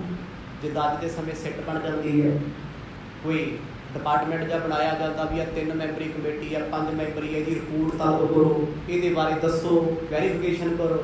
ਹੁਣ ਵੈਰੀਫਿਕੇਸ਼ਨ ਕਰਨ ਵਾਸਤੇ ਯਾਰ ਖਾਂ ਦੀ ਡਿਊਟੀ ਲਾਈ ਹੈ ਸਮੇਂ ਦੇ ਰਾਜੇ। ਤੇ ਯਾਰ ਖਾਂ ਇੱਕ ਚੰਗਾ ਇਨਸਾਨ ਸੀ, ਨਾ ਉਹ ਗੁਰੂ ਨਾਨਕ ਸਾਹਿਬ ਦੇ ਵਿਰੁੱਧ ਆ ਤੇ ਨਾ ਉਹ ਪੱਖ 'ਚ, ਇਸ ਲਈ ਉਹ ਚੰਗਾ। ਉਹਨੇ ਕਦੇ ਮਰਦ ਦੀ ਲੋੜ ਤੋਂ ਬਾਅਦ ਸਿਫਤ ਵੀ ਨਾ ਕੀਤੀ, ਕਦੇ ਵਿਰੋਧ ਵੀ ਨਾ ਕੀਤਾ। ਤੇ ਇਸੇ ਕਰਕੇ ਨਵਾਬ ਨੇ ਡਿਊਟੀ ਇਹਨਾਂ ਦੀ ਲਾਈ। ਜੇ ਕਿਸੇ ਹੋਰ ਦੀ ਲਾ ਦਿੰਦੇ, ਉੱਥੇ ਬੜੇ ਵਿਰੋਧੀ ਬੈਠੇ ਸੀ ਮਰਦ ਨੂੰ ਵਿਰੋਧ ਕਰਨ ਵਾਲੇ, ਉਹਨਾਂ ਤੇ ਸ਼ਾਮ ਨੂੰ ਆ ਕੇ ਕਹਿ ਦੇਣਾ ਸੀ ਵੀ ਗੁਰੂ ਸਾਹਿਬ ਦੇ ਸਹੁਰਾ ਸਾਹਿਬ ਸੱਚ ਕਹਿੰਦੇ ਆ, ਕਿਉਂਕਿ ਹੈ ਹੀ ਕੌਣ। ਪਰ ਨਵਾਬ ਸਿੰਘ ਸੀ ਦੁੱਧ ਦਾ ਦੁੱਧ, ਪਾਣੀ ਦਾ ਪਾਣੀ ਵੱਖ ਕਰਨਾ ਚਾਹੁੰਦਾ ਏ। ਆੜਿਲ ਮੁੱਲਾ ਢਿਗ ਨਰ ਪਥਾ ਸੋਲੀਨ ਪੁਕਾਰਿਓ, ਸਭ ਨਾਨਕ ਬਿਰਤਾਂਤ ਨਿਭਾਵ ਉਚਾਰਿਓ। ਉਸੇ ਵੇਲੇ ਵਜ਼ੀਰ ਯਾਰ ਖਾਂ ਨੇ, ਜੋ ਨਵਾਬ ਦੌਲਤ ਖਾਨ ਦਾ ਵਜ਼ੀਰ ਆ, ਉਹਨੇ ਮੁੱਲਾ ਜੀ ਨੂੰ ਸੱਦਾ ਦਿੱਤਾ। ਮੁੱਲਾ ਅਲੱਗ ਹੁੰਦੇ ਆ ਜੀ, ਕਾਜ਼ੀ ਲੋਕ ਅਲੱਗ ਹੁੰਦੇ ਆ। ਕਾਜ਼ੀ ਹੁੰਦੇ ਫਤਵੇ ਲਾਉਣ ਵਾਲੇ, ਮੁੱਲੇ ਕੌਣ ਹੁੰਦੇ? ਜਿਹੜੇ ਭੂਤ ਭਾਤ ਲੜਦੇ ਆ, ਸਿੱਧਾ ਜਿਹਾ। ਕਹਿੰਦੇ ਬੰਦਾ ਭੇਜ ਕੇ, ਸਿਪਾਹੀ ਭੇਜ ਕੇ ਮੁੱਲਾ ਨੂੰ ਕੋਲ ਬੁਲਾਇਆ, ਗੁਰੂ ਨਾਨਕ ਸਾਹਿਬ ਜੀ ਦਾ ਪਰਿਵਾਰ ਬੁਲਾਇਆ, ਗੁਰਚਰਨ ਸਾਹਮਣੇ ਬੈਠੇ। ਮੁੱਲਾ ਜੀ ਨੂੰ ਸਾਰੀ ਸਿਚੁਏਸ਼ਨ ਦੱਸੀ ਹੈ ਵੀ ਗੁਰੂ ਨਾਨਕ ਸਾਹਿਬ ਮਰਦ ਸ਼ਮਸ਼ਾਨ 'ਚ ਬੈਠੇ ਆ, ਤੁਸੀਂ ਉਹਨਾਂ ਨੂੰ ਪਰਖਣਾ ਹੈ ਕਿ ਸੱਚਮੁੱਚ ਉਹ ਆਪਣੀ ਸੂਚੀ ਵਿੱਚ ਹਨ ਜਾਂ ਕਮਰੇ ਹੁੰਦੇ। ਇਹ ਸਿੱਧੀਆਂ ਖਰੀਆਂ ਗੱਲਾਂ ਨੇ ਉਸ ਵੇਲੇ ਦੀਆਂ। ਮੁੱਲਾ ਕਹਿੰਦਾ ਜੀ ਚਿੰਤਾ ਹੀ ਨਾ ਕਰੋ, ਕਿਉਂਕਿ ਇਸਲਾਮ ਵਿੱਚ ਮੁੱਲਿਆਂ ਤੇ ਬਹੁਤ ਵੱਡਾ ਭਰੋਸਾ ਐਤਬਾਰ ਕੀਤਾ ਜਾਂਦਾ ਹੈ, ਕਿਉਂਕਿ ਉਹ ਧਰਮ ਨੂੰ ਮੰਨਦੇ ਆ, ਉਹਨਾਂ ਦਾ ਧਰਮ ਹੈ, ਈਮਾਨ ਹੈ। ਤੇ ਮੁੱਲਾ ਲੋਕ ਦਵਾਈ ਬੂਟੀਆਂ ਵੀ ਦੇ ਦਿੰਦੇ ਸੀ ਲੋਕਾਂ ਨੂੰ ਜੇ ਕੋਈ ਬਾਤ ਘਾਟ ਹੁੰਦੀ ਸੀ। ਜਦੋਂ ਕਹਿੰਦੇ ਮੁੱਲੇ ਨੇ ਸਾਰੀ ਗੱਲ ਸਮਝੀ, ਯਾਰ ਖਾਂ ਕਹਿੰਦਾ ਮੈਂ ਤੁਹਾਡੇ ਨਾਲ ਜਾਵਾਂਗਾ। ਹੁਣ ਇੱਕ ਚੀਜ਼ ਮੈਂ ਹੋਰ ਦੱਸ ਦਿਆਂ, ਪਿੱਛੇ ਜੇ ਥੋੜੇ ਦਿਨ ਪਹਿਲਾਂ ਕਾਜੀ ਸਾਹਿਬ ਆਏ ਸੀ ਗੁਰੂ ਸਾਹਿਬ ਦੇ ਕੋਲ ਬੈਠੇ, ਜਿਨ੍ਹਾਂ ਨੇ ਆ ਕੇ ਮਰਦ ਨੂੰ ਪੁੱਛਿਆ ਤੂੰ ਮੁਸਲਮਾਨਾਂ ਬਾਰੇ ਮਾੜਾ ਬੋਲਦਾ, ਤੇ ਮਰਦ ਨੇ ਕਿਹਾ ਸੀ ਮੁਸਲਮਾਨ ਕਹਾਵਣ ਮੁਸ਼ਕਲ, ਜੇ ਹੋਏ ਤਾਂ ਮੁਸਲਮਾਨ ਕਹਾ। ਪਹਿਲਾ ਸ਼ਬਦ। ਦੂਜਾ ਮਿਹਰ ਮਸੀਤ ਸਿਦਕ ਮੁਸੱਲਾ ਹੱਕ ਹਲਾਲ ਕੁਰਾਨ। ਤੀਜਾ ਸ਼ਬਦ ਹਿੰਦੂ ਮੂਲੇ ਭੂਲੇ ਅਖੁੱਟੀ ਜਾਹੀ, ਨਾਰਦ ਕਹਿਆ ਸੇ ਪੂਜ ਕਹਾਹੀ। ਉਹ ਸੀ ਇੱਥੋਂ ਦੇ ਕਾਜੀ, ਮਤਲਬ ਜਿਨ੍ਹਾਂ ਦੇ ਕੋਲ ਲਿਜਾ ਕੇ ਮੁੱਲੇ ਨੇ ਫਿਰ ਰਿਪੋਰਟ ਸਬਮਿਟ ਕਰ ਦੇਣੀ ਹੈ ਜੀ, ਕਰੋ ਫੈਸਲਾ। ਜਿਵੇਂ ਕੋਈ ਵਕੀਲ ਜੱਜ ਕੋਲ ਜਾ ਕੇ ਰਿਪੋਰਟਾਂ ਸਬਮਿਟ ਕਰ ਦਿੰਦਾ, ਫੈਸਲਾ ਤੇ ਜੱਜ ਨੇ ਸੁਣਾਉਣਾ ਹੁੰਦਾ। ਉਹ ਕਾਜੀ ਪਹਿਲਾਂ ਆ ਕੇ ਜਾ ਚੁੱਕਾ ਹੈ, ਪਰ ਉਹ ਇੰਨਾ ਖਿਝਿਆ ਸੀ ਨਾ ਮਰਦ ਦੇ ਹੱਕ 'ਚ ਨਾ ਪੱਖ 'ਚ, ਖਿਝ ਕੇ ਉੱਠ ਕੇ ਆ ਗਿਆ। ਕਹਿੰਦਾ ਲੈ ਬੋਲਦਾ ਹੀ ਬੜਾ ਇੱਥੇ, ਇਹ ਤੇ ਸਾਡੇ ਧਰਮ ਤੇ ਕਟਾਕਸ਼ ਕਰਦਾ ਹੈ। ਕੋਈ ਈਰਖਾ ਦਾ ਬਣਿਆ ਸੀ, ਪਰ ਇਹ ਮੁੱਦਾ ਹੋਰ ਹੈ। ਮੈਂ ਇਸ ਲਈ ਬੇਨਤੀ ਕੀਤੀ, ਕਈ ਭਰਮ ਚ ਆ ਜਾਂਦੇ ਆ ਵੀ ਪਹਿਲਾਂ ਤੇ ਜਾਇਆ ਆਇਆ ਸੀ ਫਿਰ ਚੱਲੇ, ਨਹੀਂ ਉਹ ਹੋਰ ਸੀ ਇਹ ਹੋਰ ਹੈ। ਉਹ ਕਾਜੀ ਸਾਹਿਬ ਸਨ, ਇਹ ਮੁੱਲਾ ਸਾਹਿਬ ਨੇ। ਮੁੱਲਾ ਜੀ ਨੂੰ ਕੋਲ ਬੁਲਾਇਆ, ਨਵਾਬ ਸਾਹਿਬ ਨੇ ਵੀ ਸਾਰੀਆਂ ਗੱਲਾਂ ਕੀਤੀਆਂ ਵੀ ਆਪਾਂ ਸੱਚ ਸਾਹਮਣੇ ਲੈ ਕੇ ਆਉਣਾ ਹੈ। ਅਸਲ ਵਿੱਚ ਇੱਥੇ ਦੁੱਖ ਕੀ ਹੈ, ਇੱਥੇ ਮੁਸ਼ਕਿਲ ਕੀ ਹੈ। ਹੀਰਿਓ ਚਿਰਿਓ ਜਾ ਹਿਰਦੈ ਸੁਧ ਲੀਜੀਏ, ਹੋ ਬਹੋਰ ਮੁਝ ਢਿਗਿਆਨ ਸੋ ਭੇਬ ਪਨੀਜੀਏ। ਫਿਰ ਮੁੱਲੇ ਨੇ ਪਰਮਿਸ਼ਨ ਮੰਗੀ ਆ ਨਵਾਬ ਸਾਹਿਬ ਤੋਂ ਵੀ ਮੈਂ ਆਪਣਾ ਸਭ ਕੁਝ ਕਰਕੇ ਵੇਖ ਲਾਂ, ਕੋਈ ਆਬਜੈਕਸ਼ਨ ਨਹੀਂ ਪਰਵਾਹ ਨਹੀਂ। ਕੱਲ ਨੂੰ ਤੁਸੀਂ ਆਖੋ ਆਈ ਕਰਤਾ ਉਹ ਕਰਤਾ, ਜਿੱਦਾਂ ਕੋਈ ਬੰਦਾ ਹਸਪੀਟਲ ਜਾਂਦਾ ਹੈ ਸੌਖਾ ਸਮਝਣ ਲਈ, ਆਪਰੇਟ ਵੀ ਕਰਨਾ ਪੈਂਦਾ ਹੈ, ਭਾਵੇਂ ਉੱਥੇ ਰੋਜ਼ ਸੰਭਾਲ ਕਰਦੇ ਹੋ, ਜਾਨ ਬਚਾਉਣ ਵਾਸਤੇ ਬੈਠੇ ਹੋ, ਫਿਰ ਵੀ ਸਾਈਨ ਕਰਾਉਂਦੇ ਆ ਵੀ ਜੇ ਬਚ ਗਿਆ ਤੁਹਾਡਾ, ਨਾ ਬਚਿਆ ਤਾਂ ਵੀ ਤੁਹਾਡਾ। ਤੇ ਮੁੱਲਾ ਜੀ ਨੇ ਇਸ ਕਰਕੇ ਪੁੱਛਿਆ ਵੀ ਕੱਲ ਨੂੰ ਸਤਿਗੁਰਾਂ ਦੇ ਪਿਤਾ ਜੀ ਆ ਕੇ ਬੋਲ ਪੈਣ, ਮੂਲ ਚੰਦ ਹੀ ਬੋਲ ਪੈਣ ਵੀ ਤੁਸੀਂ ਸਾਡੇ ਬੱਚੇ ਦਾ ਨੁਕਸਾਨ ਕਰਤਾ, ਕਿਉਂਕਿ ਜਿਹੜੀ ਉਹ ਕਿਰਿਆ ਕਰਨ ਚੱਲੇ ਆ ਨਾ ਉਹਦੇ ਚ ਕੋਈ ਨਾ ਕੋਈ ਨੁਕਸਾਨ ਵੀ ਹੋ ਸਕਦਾ ਹੈ, ਕੁਝ ਵੀ ਹੋ ਸਕਦਾ। ਨਵਾਬ ਸਾਹਿਬ ਕਹਿੰਦੇ ਤੇਰੇ ਕੋਲ ਪੂਰੀ ਅਥਾਰਟੀ ਹੈ, ਤੂੰ ਕੁਝ ਵੀ ਕਰ ਸਕਦਾ ਹੈ, ਤੈਨੂੰ ਕਿਸੇ ਤੋਂ ਆਗਿਆ ਲੈਣ ਦੀ ਲੋੜ ਨਹੀਂ ਹੈ। ਮੁੱਲਾ ਖੁਸ਼ ਹੋ ਗਿਆ, ਕਿਉਂਕਿ ਮੁੱਲਾ ਜੀ ਨੇ ਤੰਤਰ ਵਿਦਿਆ ਵਿੱਚ ਬੜੀ ਵਾਰ ਲੋਕਾਂ ਦਾ ਨੁਕਸਾਨ ਵੀ ਹੁੰਦਾ ਹੈ। ਉਹਨੇ ਇਸੇ ਕਰਕੇ ਪੁੱਛਿਆ ਸੀ ਕੱਲ ਨੂੰ ਕੋਈ ਗੱਲਬਾਤ ਹੋ ਜੇ, ਬੈਠੇ ਸ਼ਮਸ਼ਾਨ ਦੇ ਵਿੱਚ ਨੇ ਤੇ ਤੁਸੀਂ ਮੈਨੂੰ ਆਖੋ ਜੀ ਮੁੱਲਾ ਨੇ ਨੁਕਸਾਨ ਕਰਤਾ ਜੀ, ਆਹ ਕਰਤਾ, ਉਹ ਤੇ ਚੰਗੇ ਭਲੇ ਸੀ, ਨੇ ਪਤਾ ਨਹੀਂ ਕੀ ਕਹਿਤਾ। ਨਵਾਬ ਸਾਹਿਬ ਕਹਿੰਦੇ ਜੀ ਸਾਨੂੰ ਤੇ ਫੈਸਲਾ ਚਾਹੀਦਾ, ਆ ਕੇ ਦੱਸੋ ਉਹ ਸਹੀ ਨੇ ਜਾਂ ਗਲਤ ਨੇ। ਦੋ ਹੀ ਗੱਲਾਂ ਨੇ ਵੀ ਜੇ ਤੇ ਉਹ ਆਪਣੀ ਹੋਸ਼ ਵਿੱਚ ਨੇ ਤਾਂ ਆ ਕੇ ਦੱਸ ਦਿਓ ਤਾਂ ਲੈ ਆਓ ਨਾਲ, ਜੇ ਹੋਸ਼ ਫਰਾਮੋਸ਼ ਨੇ, ਆ ਸ਼ਬਦ ਅੱਗੇ ਜਾ ਕੇ ਆਊਗਾ, ਹੋਸ਼ ਫਰਾਮੋਸ਼ ਮਤਲਬ ਉਹਨਾਂ ਨੂੰ ਆਪਣੀ ਸੁੱਧ ਨਹੀਂ ਹੈ, ਆਪਣੇ ਆਪ ਦਾ ਨਹੀਂ ਪਤਾ, ਖਾਣ ਦਾ ਨਹੀਂ ਪਤਾ, ਪੀਣ ਦਾ ਨਹੀਂ ਪਤਾ, ਬਹਿਣ ਦਾ ਨਹੀਂ ਪਤਾ, ਪਛਾਣਦੇ ਨਹੀਂ। ਇਹਦਾ ਮਤਲਬ ਫਿਰ ਸਾਨੂੰ ਇੱਕ ਪਾਸੇ ਫੈਸਲਾ ਲੈਣਾ ਪੈਣਾ। ਤੁਸੀਂ ਇਹ ਸੋਚੋ ਵੀ ਜਗਤ ਗੁਰੂ ਨਾਨਕ ਸਾਹਿਬ ਮਹਾਰਾਜ ਕਿਹੋ ਜਿਹੀਆਂ ਖੇਡਾਂ ਵਰਤਾ ਰਹੇ ਆ, ਜਦੋਂ ਰੱਬ ਭੁਲਜਾਉਂਦਾ ਤੇ ਦੁਨੀਆ ਫਿਰ ਏਦਾਂ ਉਲਝਦੀ। ਆਖੋ ਸਤਿਨਾਮ। ਆ ਵੇਖੋ ਆਪਣੇ ਇਸੇ ਧਰਤੀ ਤੇ ਲੋਕ ਟਿਚਰਾਂ ਕਰਦੇ ਸੀ ਨਾ ਰੱਬ ਨੂੰ, ਕਿਸੇ ਅਰਦਾਸ ਦੀ ਲੋੜ ਦੀ, ਕਿਹੜਾ ਰੱਬ ਮਾਰਦੀ ਦੁਨੀਆ ਚੀਕਾਂ ਫਿਰਦੇ ਆ ਲੋਕ ਭਟਕਦੇ। ਅੱਜ ਉਹੀ ਲੋਕ ਨੇ ਜਿਹੜੇ ਰੱਬ ਨੂੰ ਗਾਲਾਂ ਕੱਢਦੇ ਹੁੰਦੇ ਸੀ, ਹੱਥ ਜੋੜੀ ਫਿਰਦੇ, ਹਾਏ ਰੱਬਾ ਸਾਡਾ ਪਰਿਵਾਰ ਬਚਾਣਾ, ਹਾਏ ਮੇਰੇ ਬੱਚੇ ਬਚਾਣਾ, ਫਿਰਦੀ ਨਾ ਕਲਪਦੀ ਹੈ ਨਾ। ਉਹ ਭਾਈ ਰੱਬ ਬਾਰੇ ਕੀ ਕਹਿ ਸਕਦੇ ਹੋ, ਸਦਾ ਹੀ ਬੇਅੰਤ ਹੈ, ਸਦਾ ਹੀ ਪਾਰ ਬ੍ਰਹਮ ਹੈ। ਉਹ ਅਲੱਗ ਗੱਲ ਹੈ, ਬੰਦਾ ਭੁੱਲ ਜਾਵੇ ਤੇ ਰੱਬ ਨੂੰ ਵੀ ਗਾਲਾਂ ਕੱਢਦਾ, ਉਹਨੂੰ ਵੀ ਮਾੜਾ ਬੋਲਦਾ ਹੈ। ਤੇ ਮੁੱਲਾ ਹੰਕਾਰਿਆ ਹੋਇਆ ਸੀ, ਮੁੱਲੇ 'ਚ ਹੰਕਾਰ ਤੇ ਪਹਿਲਾਂ ਤੋਂ ਹੀ ਬੜਾ ਹੈ। ਇਹ ਕਹਿੰਦਾ ਵੱਡਿਆਂ ਵੱਡਿਆਂ ਦੇ ਭੂਤ ਕੱਢੇ ਸੀ, ਨਾਨਕ ਦੇ ਭੂਤ ਕੱਢਦੇ ਹੋ। ਏਦਾਂ ਨਹੀਂ ਰਵਾ, ਸਮਾਂ ਰੱਖ ਲਿਆ, ਪ੍ਰਚਾਰ ਕਰਤਾ ਤਮਾਸ਼ਾ ਬਣਾਉਣ ਵਾਸਤੇ। ਅੱਗੇ ਇਹਨਾਂ ਲੋਕਾਂ ਦੀ ਚੀਜ਼ਾਂ ਦੇ ਤਮਾਸ਼ੇ ਬਣਦੇ ਹੁੰਦੇ ਸੀ। ਸਾਰੇ ਸੁਲਤਾਨਪੁਰ ਲੋਧੀ 'ਚ ਰੌਲਾ ਪੈ ਗਿਆ, ਕਹਿੰਦੇ ਨਾਨਕ ਦਾ ਭੂਤ ਕੱਢਿਆ ਜਾਵੇ। ਇਹ ਕਿਉਂ ਪਿਆ ਰੌਲਾ? ਜਦੋਂ ਆਪ ਸਤਿਗੁਰਾਂ ਦੇ ਸਹੁਰਾ ਸਾਹਿਬ ਹੀ ਆਖੀ ਜਾਂਦੇ, ਕਹਿੰਦੇ ਉਹ ਭੂਤਲਾ ਹੈ, ਉਹਨੂੰ ਕੋਈ ਪ੍ਰੇਤ ਦੀ ਛਾਇਆ ਹੋਈ ਹੈ, ਕੁਝ ਚਿੰਬੜਿਆ ਹੋਇਆ ਹੈ, ਤੇ ਫਿਰ ਲੋਕ ਤੇ ਕਹਿਣਗੇ ਜੀ, ਜਦੋਂ ਤੁਹਾਡੇ ਆਪਣੇ ਘਰ ਪਰਿਵਾਰ ਦੇ ਤੁਹਾਨੂੰ ਮੂਰਖ ਕਹਿਣਗੇ, ਤੁਸੀਂ ਲੋਕਾਂ ਤੋਂ ਕੀ ਸਿਆਣੇ ਧੌਣ ਦੀ ਆਸ ਰੱਖਦੇ ਹੋ ਕਿ ਲੋਕ ਤੁਹਾਨੂੰ ਚੰਗਾ ਕਹਿਣ, ਸਿਆਣਾ ਕਹਿਣ, ਘਰ ਦੇ ਗਈ ਜਾਂਦੇ। ਤੇ ਸਮੇਂ ਦੇ ਨਵਾਬ ਤੋਂ ਪਰਮਿਸ਼ਨ ਲੈ ਕੇ ਮੁੱਲਾ ਚੱਲਿਆ, ਘਰੇ ਆਇਆ, ਆਪਣਾ ਸਮਾਨ ਚੁੱਕਿਆ, ਉਹਦੇ ਨੂੰ ਕੁਝ ਹੁੰਦਾ, ਇੱਕ ਦੋ ਚੇਲੇ ਚਾਪੇ ਲੈ ਲਿਆ ਆਪਣੇ ਨਾਲ, ਤਾਂਤਰਿਕ ਹੈ ਬਹੁਤ ਵੱਡਾ ਸੁਲਤਾਨਪੁਰ ਲੋਧੀ ਦਾ। ਨਵਾਬ ਨਾਲ ਉੱਠਣੀ ਬੈਠੀ ਸੀ ਤੇ ਨਵਾਬ ਸਾਹਿਬ ਕਹਿੰਦੇ ਮੈਨੂੰ ਆ ਕੇ ਤੂੰ ਰਿਪੋਰਟ ਦੇ ਕੀ ਬਣਦਾ ਹੈ? ਕਹਿੰਦੇ ਜੀ ਸ਼ਮਸ਼ਾਨ ਦੇ ਵਿੱਚ, ਕਬਰਸਤਾਨ ਵਿੱਚ ਲੋਕਾਂ ਦਾ ਜਮਾਵੜਾ ਸ਼ੁਰੂ ਹੋ ਗਿਆ। ਜਿਹੜੇ ਨਿੰਦਕ ਲੋਕ ਸੀ ਨਾ, ਉਹਨਾਂ ਅੰਦਰ ਖਾਤੇ ਰੌਲਾ ਪਾਤਾ, ਕਹਿੰਦੇ ਉੱਥੇ ਚੱਲੋ ਵੇਖਦੇ ਆ ਕੀ। ਉਹ ਦੁਨੀਆ ਤੇ ਤਮਾਸ਼ਾ ਦੇਖਦੀ ਹੈ। ਲੋਕ ਤੇ ਚਾਹੁੰਦੇ ਆ ਵੀ ਤੁਹਾਡਾ ਜਲੂਸ ਨਿਕਲੇ ਤੇ ਅਸੀਂ ਖੁਸ਼ ਹੋਈਏ, ਪਰ ਉਸ ਵੇਲੇ ਸੋਚ ਕੇ ਕਿਹਦੇ ਬਾਰੇ ਚੱਲੇ ਆ, ਉਹ ਹੈ ਕੌਣ ਹੈ, ਇਹ ਕੋਈ ਵੀ ਨਹੀਂ ਜਾਣਦਾ। ਉਹ ਰੱਬ ਪਿਆਰਾ ਸਹਿਜ ਸੁਭਾਅ, ਕਹਿੰਦੇ ਅੱਜ ਸਮਾਧੀ 'ਚ ਹੀ ਬੈਠੀ ਸੀ, ਚੌਂਕਣ ਲੱਗੀ। ਮੁੱਲੇ ਨੇ ਆਪਣੇ ਜੰਤਰ ਮੰਤਰ ਸਾਜੋ ਸਮਾਨ ਸਭ ਕੁਝ ਇਕੱਠਾ ਕੀਤਾ ਏ। ਸੁਣ ਕਰ ਮੁੱਲਾ ਚੱਲਿਓ ਬੇਗ ਲਿਖ ਕਾਗਰ, ਜੰਤਰ ਮੰਤਰ ਲਈ ਸੰਗ ਜਹਾਂ ਸੁਖ ਸਾਗਰ। ਉਸ ਵੇਲੇ ਮੁੱਲਾ ਜੀ ਨੇ ਕਾਗਜ਼ ਚੁੱਕ ਲਏ ਜੀ, ਇੱਕ ਚੁੱਕਿਆ ਕੁਰਾਨ, ਆਇਤਾਂ ਜਾ ਕੇ ਆਇਤਲ ਕੁਰਸੀ ਪੜ੍ਹਦਾ ਹੈ, ਉਹਨੇ ਕਾਗਜ਼ਾਂ ਦੇ ਉੱਤੇ ਜੰਤਰ ਲਿਖੇ, ਫਿਰ ਮੰਤਰ ਪੜ੍ਹੇ, ਤੰਤਰ ਵਿਦਿਆ ਚਲਾਉਣੀ ਚਾਹੁੰਦਾ। ਇਹ ਤਿੰਨ ਤਰ੍ਹਾਂ ਦੀ ਵਿਦਿਆ ਜੀ, ਜੰਤਰ, ਮੰਤਰ, ਤੰਤਰ, ਤਿੰਨਿਆਂ ਦੇ ਫੀਲਡ ਅਲੱਗ-ਅਲੱਗ ਨੇ। ਜਿਵੇਂ ਜਲ ਸੈਨਾ, ਥਲ ਸੈਨਾ, ਹਵਾਈ ਸੈਨਾ, ਤਿੰਨੇ ਅਲੱਗ-ਅਲੱਗ। ਜਲ, ਥਲ, ਹਵਾਈ ਹੈ ਤੇ ਸੈਨਾ ਹੀ ਹੈ ਤੇ ਫੌਜ ਹੀ ਹੈ। ਤਿੰਨਾਂ ਦੇ ਕੰਮ ਅਲੱਗ-ਅਲੱਗ ਨੇ ਸਮਝਣ ਵਾਸਤੇ। ਇਸੇ ਤਰ੍ਹਾਂ ਮੰਤਰ ਦਾ ਕੰਮ ਹੋਰ ਹੈ, ਜੰਤਰ ਦਾ ਕੰਮ ਹੋਰ ਹੈ, ਤੰਤਰ ਦਾ ਕੰਮ ਹੋਰ ਹੈ। ਜਾਪ ਸਾਹਿਬ ਵਿੱਚ ਇਹ ਸ਼ਬਦ ਬੜੀ ਵਾਰ ਆਉਂਦੇ ਆ, ਨਮੋ ਮੰਤਰ ਮੰਤਰੇ, ਨਮੋ ਜੰਤਰ ਜੰਤਰੇ, ਨਮੋ ਇਸਕੇ, ਨਮੋ ਤੰਤਰ ਤੰਤਰੇ। ਇਹ ਤਿੰਨ ਪ੍ਰਕਾਰ ਦੀ ਵਿਦਿਆ ਹੈ। ਜਿਵੇਂ ਆਪਾਂ ਕੋਈ ਡਿਗਰੀ ਕਰਦੇ ਆ ਨਾ, ਮੁੱਲਾ ਲੋਕ ਡਿਗਰੀ ਕਰਦੇ ਆ ਫਾਰਸੀ ਦੇ ਵਿੱਚ, ਪਹਿਲਾਂ ਮੰਤਰਾਂ ਤੇ ਕਰਦੇ ਨੇ, ਫਿਰ ਜੰਤਰਾਂ ਤੇ ਕਰਦੇ, ਫਿਰ ਤੰਤਰ ਵਿਦਿਆ ਤੇ ਕਰਦੇ। ਜਿਹੜੇ ਫਿਰ ਕਰਦੇ ਉਹਨੂੰ ਕਹਿੰਦੇ ਬਲੈਕ ਮੈਜਿਕ। ਇੱਕ ਵਾਈਟ ਹੈ, ਇੱਕ ਬਲੈਕ ਹੈ, ਕਾਲਾ ਮੰਤਰ। ਹੁਣ ਜਿਸ ਵੇਲੇ ਗੁਰੂ ਨਾਨਕ ਸਾਹਿਬ ਜੀ ਉੱਤੇ ਉਹ ਮੰਤਰ ਪੜ੍ਹਨ ਵਾਸਤੇ ਚੱਲੇ ਹੈ, ਕਹਿੰਦੇ ਕਾਗਜ਼ ਪੱਤਰ ਲੈ ਲਏ ਜੀ, ਦਵਾਤਾਂ ਲੈ ਲਈਆਂ, ਮੋਰ ਦੇ ਖੰਭ ਲੈ ਲਏ, ਧੂਪਾਂ ਲੈ ਲਈਆਂ, ਆਪਣੇ ਹਿਸਾਬ ਨਾਲ ਉਹਨੇ ਟ੍ਰੀਟਮੈਂਟ ਕਰਨਾ ਏ। ਪਰੀ ਰੋਰ ਪੁਰ ਮਾਹੀ ਮੁਲਾਨੇ ਜਾਨ ਕੀ, ਹੋ ਧਾਏ ਨਰ ਦਿਸ਼ਤਾ ਹੈ ਜੋ ਕਿਰਪਾ ਨਿਧਾਨ ਕੀ। ਉਸ ਵੇਲੇ ਮੁੱਲਾ ਨੇ ਪਹਿਲਾਂ ਹੀ ਰੌਲਾ ਪਾਤਾ ਵੀ ਆਪਾਂ ਪਹੁੰਚਣਾ ਉੱਥੇ, ਕਿਉਂਕਿ ਮੁੱਲਾ ਦੇ ਅੰਦਰ ਹੰਕਾਰ ਸੀ। ਉਹ ਚਾਹੁੰਦਾ ਸੀ ਵੀ ਮੈਂ ਭੂਤ ਕੱਢੂ ਤੇ ਲੋਕ ਮੇਰੀ ਸਿਫਤ ਕਰਨ। ਕਵੀ ਜੀ ਲਿਖਦੇ ਆ, ਭਾਈ ਬਾਲਾ ਜੀ ਦੱਸਦੇ ਆ, ਕਹਿੰਦੇ ਦੁਨੀਆ ਦਾ ਜਮਾਵੜਾ ਲੱਗ ਗਿਆ ਸ਼ਮਸ਼ਾਨ ਭੂਮੀ ਚ, ਕਬਰਸਤਾਨ ਚ ਖੜਨ ਨੂੰ ਥਾਂ ਨਹੀਂ। ਲੋਕ ਉਡੀਕਾਂ ਕਰਦੇ ਆ ਮੁੱਲਾ ਦੀ ਆਉਣਗੇ। ਤੇ ਕਹਿੰਦੇ ਜਦ ਮੁੱਲਾ ਨੇ ਪਾਇਆ ਚੋਲਾ, ਤੁਰਿਆ ਆਉਂਦਾ ਨਾ, ਕਰਤੇ ਪਾਈ ਚਿੱਟੀ ਟੋਪੀ, ਲੰਬੀ ਦਾੜੀ, ਪੈਰ 'ਚ ਖੜਾਵਾਂ, ਹੱਥ 'ਚ ਤਸਬੀਹ ਫੜੀ ਹੈ, ਮੋਰ ਦੇ ਖੰਭ ਫੜੇ, ਲੋਕ ਵੇਖ ਵੇਖ ਹੈਰਾਨ।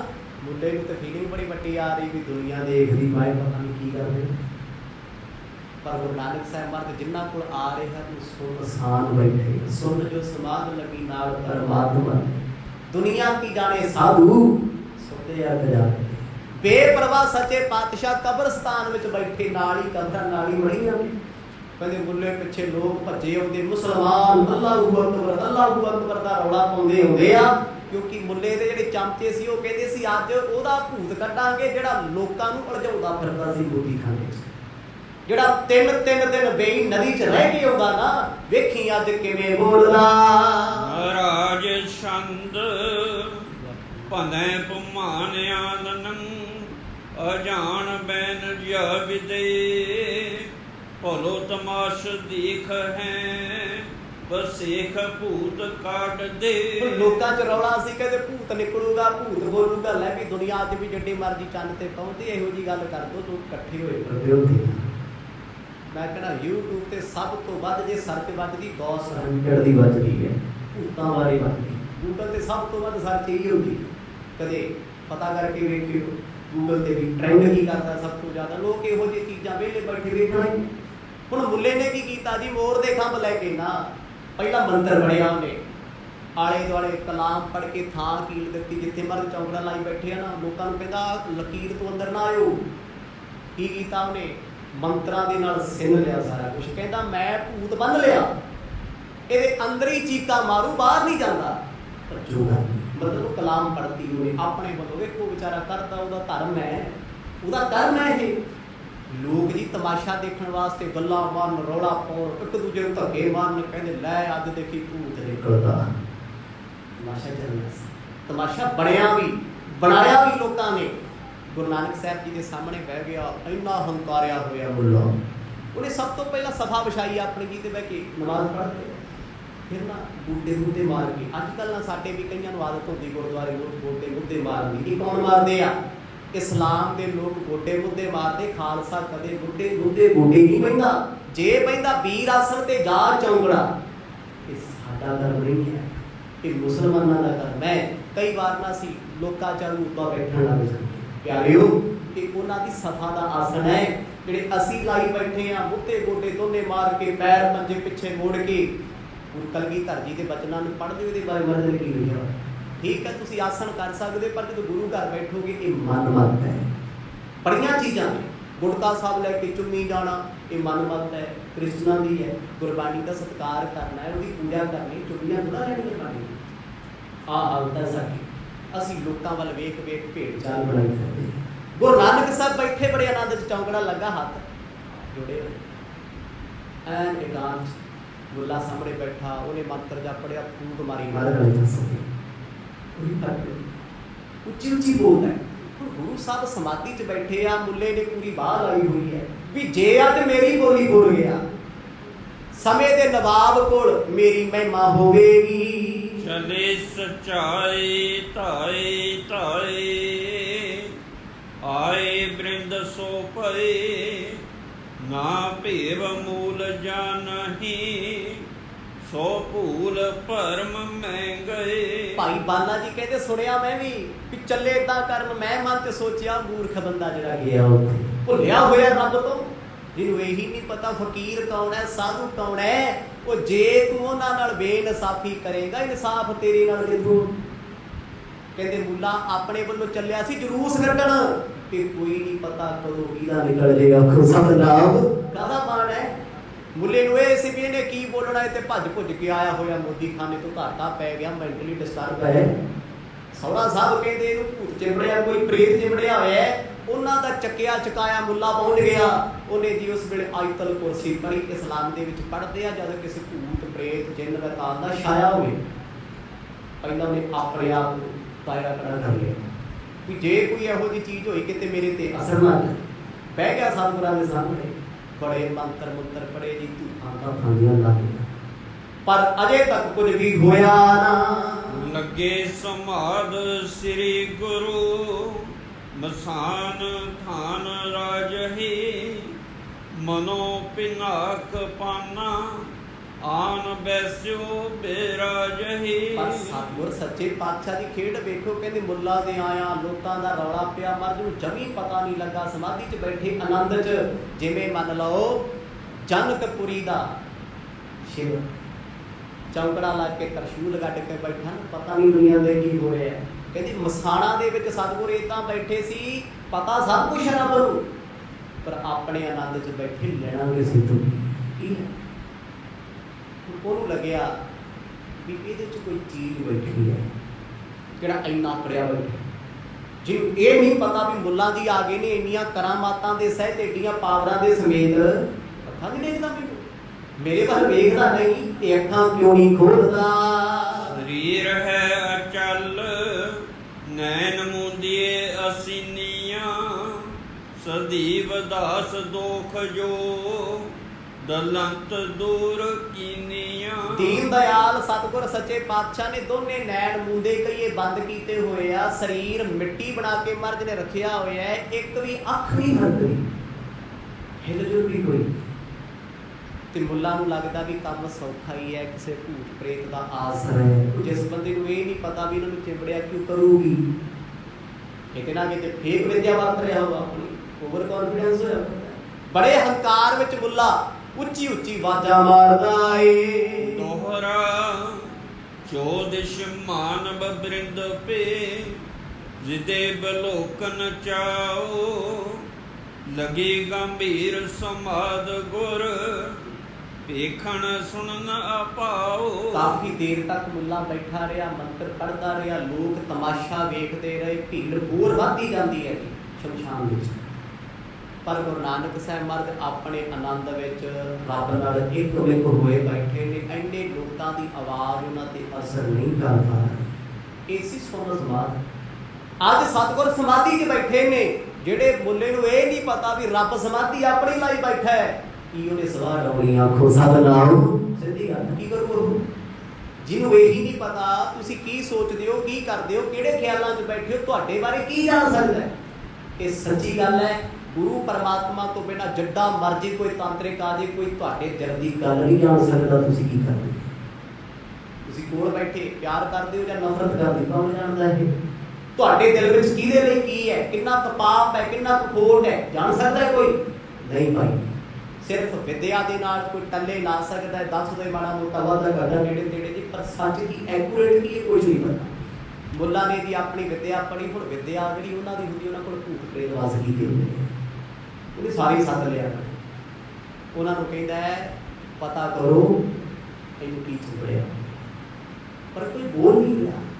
ਉਹ ਫੇਰ ਆਪਣੀ ਵਿਦਿਆ ਦੁਹਰਾਉਂਦਾ ਹੈ, ਕਹਿੰਦੇ ਲੋਕਾਂ ਦਾ ਮੇਲਾ, ਹੋਰ ਭੀੜ ਹੋ ਗਈ, ਹੋਰ ਇਕੱਠ ਹੋ ਗਿਆ, ਤੇ ਮੁੱਲਾ ਖੁਸ਼ ਹੈ ਵੀ ਜਿੰਨਾ ਲੋਕਾਂ ਦਾ ਇਕੱਠ ਵਧੇ ਉਨੀ ਵੱਡੀ ਗੱਲ ਬਣੂਗੀ। ਦੁਪਹਿਰਾ ਹੋ ਗਿਆ, ਪਰ ਅਜੇ ਤੱਕ ਉਸ ਸੱਜਣ ਪਿਆਰੇ ਨੇ ਆਪਣੀ ਸਮਾਧੀ ਤੋੜੀ ਨਾ। ਅੜਿਲ ਮੁੱਲਾ ਬੈਠਿਓ ਨਿਕਟ, ਬਿਕਟ ਮੰਤਰ ਨ ਪਠੇ,